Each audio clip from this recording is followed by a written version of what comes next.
Well, we're back for another episode of SHP's SHPodcast, and today we're speaking with Kinsey Kaufman, Jeff Parker, and Cari Sass, who recently attended the South by Southwest EDU conference in Austin, Texas. Not only did they attend, but Kinsey and Jeff presented a session with our friends at Winton Woods. So we're going to talk about their session, and we're going to hear a little bit more about the themes and issues that are top of mind to educators throughout the United States.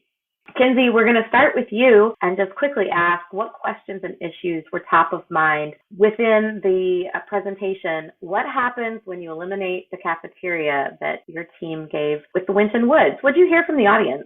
Yeah, I would say there was overall just a lot of engagement, a lot of curiosity from folks in the room. And I would say the largest questions came about when it came to talking logistics and schedule and how do you actually make that happen? Because getting rid of a cafeteria sounds like a great idea, but it obviously impacts a lot of other aspects and other roles of people in the building. And so there was just a lot of conversation about what does it look like to schedule around this, which depends what school you're looking at, obviously. Jeff, you were on this project from the very beginning. You led the educational visioning portion of this in which students said, we don't know why we need a cafeteria. Why can't we just eat and learn and collaborate with one another all at the same time? Did you get any feedback or how did that kind of resonate with the audience?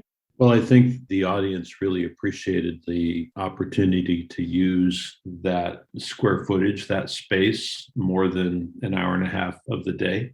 I think intuitively people understand that there's a lot of value, untapped value sitting there. So they're really interested in trying to figure out the logistics of how to make this work. There was a lot of questions about serving and management. If there's no cafeteria, how do you clean up? How do you oversee things? All of that.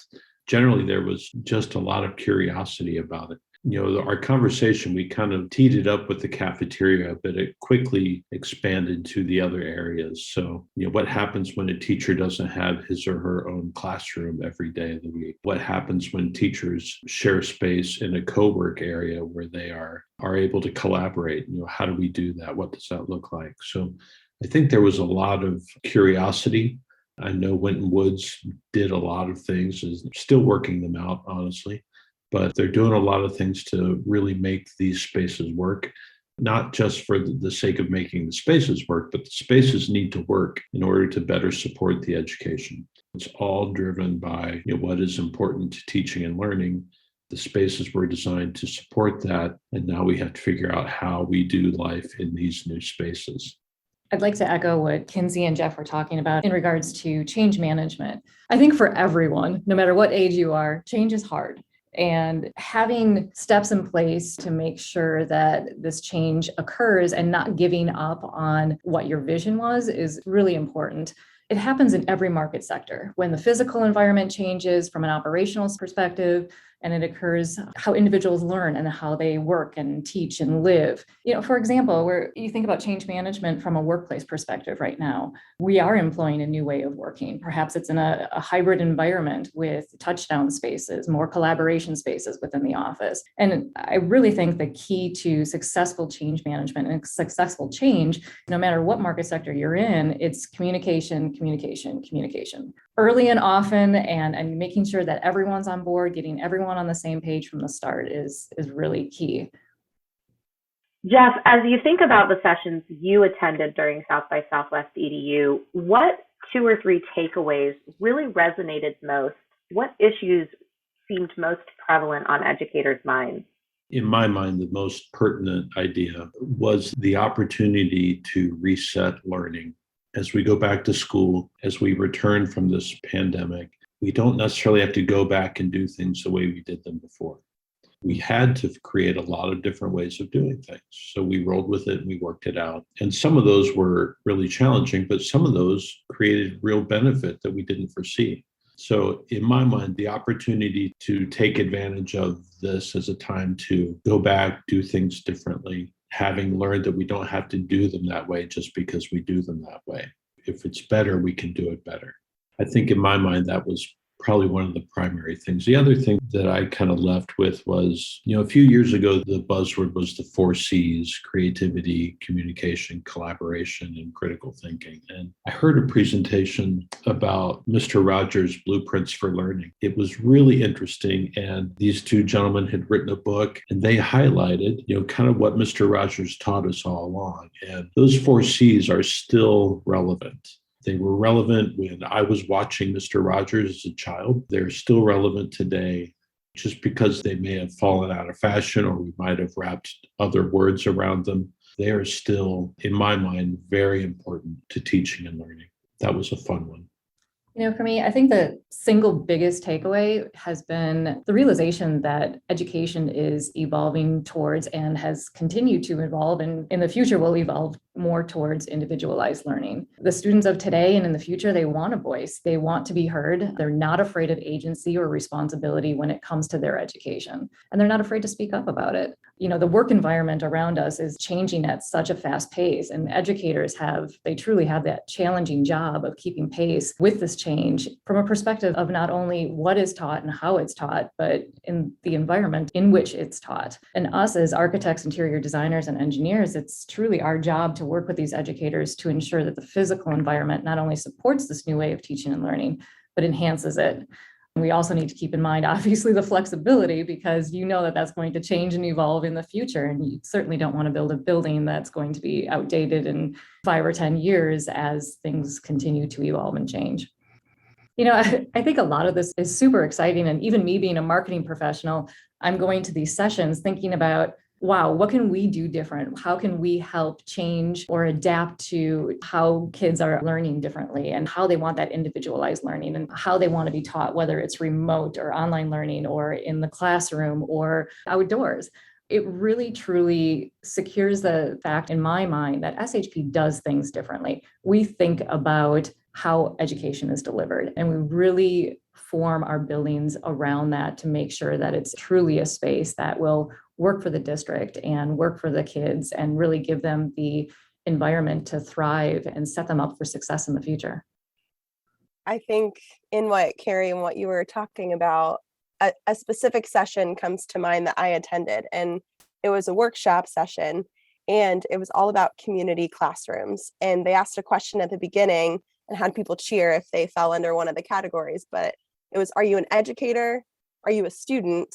Or are you a community organizer or affiliated with some sort of community organization? I was like, I'm not any of those.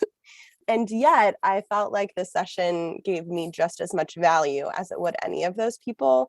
And it was all about kind of, again, that student voice and what it looks like to disrupt taking away student voices and what it looks like to give students their voice back. And they were doing it through the sense of community classrooms and partnering with community organizations. And I think at SHP, we're in just such a unique position that we get to work with our districts from the very beginning, dreaming of creating new schools and new curriculum. And so I think what it started churning in my mind was, how do we incorporate that envisioning? How do we create opportunities for physical space that works for that might be in or outside of the school building? It could be part of the community a little bit more than just what we traditionally think of as a school building. I think what it was inspiring and encouraging for me is that education's going to look different, hopefully is going to look different in 20, 30 years. And so how do we as designers not only be reactive to that, but be proactive to that and be part of that solution and that problem solving, because we do have a stake, even if we're not one of those direct people who works at those places. Well, it's incredible when you think about the number of students who go through a building every single day that SHP designed with all of these ideas in mind, with the flexibility to shift as pedagogy shift, as educational trends shift. This idea that there are every day thousands and potentially hundreds of thousands of students kind of walking the halls, moving away from those cells and bells and into these collaborative, forward-thinking, exciting spaces where they can really take control of their education. It's pretty exciting when you think about it. What sorts of issues do you want your current and future clients to really think about? Again, going back to what I said earlier, the world is changing at such a rapid pace. The way we work, the way we learn, the way we interact. these districts really need to keep a close eye on, and we as designers need to do the same, on how to pivot accordingly and how to make sure we have those flexibilities built in so we can change and we can pivot to adapt how we're learning, how we're teaching, and how the building functions to position and prepare these students for the real world. I look at the corporate world right now and how everyone is working, and it's so different. And to make sure that schools are in line with what businesses are doing and how people work, and it is more collaborative. And at the same time, I think something that popped to mind as we were at the conference was, how do you still make these spaces feel kid-friendly and fun and make them excited to learn? Like, I think there's a real juxtaposition of being able to do that and also preparing them for what's next and finding what that happy medium looks like for specific age groups of students. In listening to Cari and Kinsey, there's a few thoughts that come to mind.